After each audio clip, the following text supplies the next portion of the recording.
India और पाकिस्तान का match है, क्या तवक्कुआत हैं और कौन मैच विन करेगा? जिस तरह फ़खर ज़मान ज़ख्मी हुआ है तो पहले कुछ उम्मीदें थी फ़खर ज़मान से टॉप ऑर्डर में ना। तो अब मिडिल ऑर्डर जो है ना इतना उस पे हम रिलाई नहीं कर सकते जिस तरीके से पिछले मैच में इन्होंने परफॉर्म किया है। तो मुझे तो इंडिया का पलड़ा भारी भारी लग रहा है। अब अगर हम मवाजना करते हैं मोहम्मद शामी का इधर से नसीम शाहिद, तो कौन बेहतर बॉलर लगता है? शामी जो है वो एक्सपीरियंस प्लेयर है।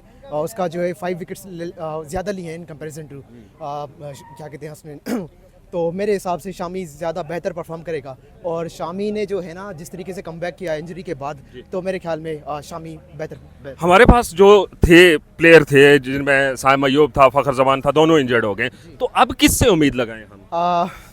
इमामुल हक को तो उन्होंने रिप्लेस कर दिया है फ़खर ज़मान से। बट जो ज़्यादातर हम रिलाई कर सकते हैं वो दो ही प्लेयर हैं, एक बाबर आजम है और दूसरा रिजवान है। तो अगर ओपनिंग इनसे करवाई जा सकती है और आई बिलीव अगर 25 ओवर वो खेल लेते हैं तो अब मेरे ख्याल में पाकिस्तान का फिर पलड़ा भारी हो। 25 ओवर की आप बात कर रहे हैं? और मेन चीज़ ये है कि अगर पाकिस्तान टॉस विन करे तो ये कंडीशन है इसमें। आपने 25 ओवर की बात की, 25 ओवर तो डाटेड उन्होंने खेल दिए पिछले मैच में। हाँ खेले, बट पिछले मैच में जो है ना हमारी बॉलिंग की परफॉर्मेंस बहुत बुरी रही थी जिस तरीके से आपने देखा। तो एक तरीके से ना हमारे पास प्रेशर था, एलिमेंट था, जिस तरीके से हमारे वो पिच हमारी स्लो बॉलिंग की थी, बट हमारे स्लो बॉलर्स ने परफॉर्म नहीं किया। तो जिस तरीके उसका जो है रिजल्टेंटली कॉन्सिक्वेंस हमारे बैट्समैन को बियर करना पड़ा। तो मैच कौन जीतेगा? इंडिया।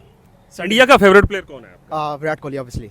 विराट कोहली। इधर से मोहम्मद रिजवान है। जी, इधर से मोहम्मद रिजवान।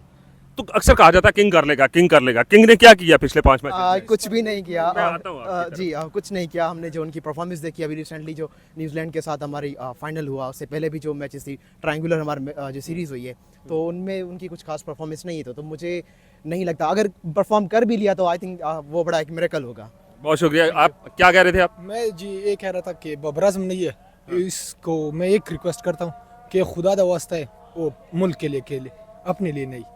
बस बाबर आजम ने 90 बॉल पे 65 स्कोर बनाए। हाँ बनाए हैं, लेकिन फजूल है। बाबर आजम नहीं है। पहले तो ये होना चाहिए। मैं मोहसिन नकवी से यही क्वेश्चन करूँगा कि इसको बिल्कुल टीम से भी निकाला जाए। अगर नहीं निकालते फिर इसको खुदा दा वास्ता है वो अपने मुल्क के लिए खेले, अपने लिए नहीं। ऐसा कौन सा खिलाड़ी है जिसको रिप्लेस होना चाहिए इस वक्त रिप्लेस बाबर आजम के अलावा? खुशदिल शाह। हाँ खुशदिल शाह। फिर राना फहीम अशरफ का क्या कसूर है? उसका कुछ भी नहीं है, लेकिन बाबर आजम की जगह पर फिर खुशदिल शाह भी सही है। बाबर आजम की जगह? हाँ फिर खुशदिल। ये अक्सर क्यों कहा जाता है कि किंग कर लेगा? नहीं, किंग का कोई नहीं है, बस वैसे नाम है, फजूल नाम है। और शायद अफरीदी था पहले जब इम्पॉसिबल को पॉसिबल कर लेता। हाँ बाबर किंग था। किंग अभी शाहीन अफरीदी है। अभी शाहीन अफरीदी है, लेकिन अभी वो शाहीन अफरीदी नहीं रह गया। उसकी वजह क्या है? और बस वजह यही है, वो सबको भी पता है कि जब से शादी किया है ना उसने, बस वो खत्म हो गया। अच्छा, ये सारे बात करते हैं, यहाँ पे बात करते हैं, लेकिन इंडिया में इस वक्त मोहम्मद शामी ने कमबैक किया इंजरी के बाद। जसप्रीत बुमराह पे बड़ी वो मेहनत कर रहे हैं, तो पाकिस्तान में मेहनत क्यों नहीं होती अपने खिलाड़ियों पे? ये तो बात है ना, यहाँ पे सवाल बनते हैं कि क्यों नहीं मेहनत कर रहे हैं ना। आप क्या समझते हैं कि इंडिया का कौन सा है बॉलर जो पाकिस्तान को टक्कर देगा? ये मोहम्मद शामी होगा। मोहम्मद शामी। यस। बहुत शुक्रिया आपके वक्त।